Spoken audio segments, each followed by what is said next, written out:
ఒకప్పుడు ఒక చిన్న గ్రామంలో ఒక వృద్ధ తల్లి ఉండేది. ఆమెకు ఈ ప్రపంచంలో అన్నింటికంటే ముఖ్యమైనది ఆమె ఒక్క కొడుకే. పేదరికం వల్ల ఆ కొడుకు పట్టణానికి పనికోసం వెళ్లాల్సి వచ్చింది. వెళ్లేముందు తల్లి కాళ్లకు నమస్కారం చేసి, అమ్మా, త్వరలోనే తిరిగి వస్తాను అని చెప్పి వెళ్ళిపోయాడు. ఆ రోజునుంచి ప్రతి సాయంత్రం ఆ తల్లి గ్రామం బయట ఉన్న దారిలో నిశ్శబ్దంగా నిలబడి తన కొడుకు కోసం ఎదురుచూసేది.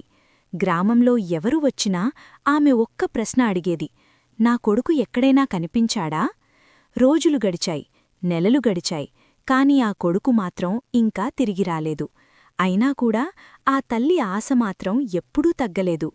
ఒకరోజు ఒక పోస్ట్ మ్యాన్ ఆమె చేతిలో ఒక చిన్న లేఖ పెట్టాడు.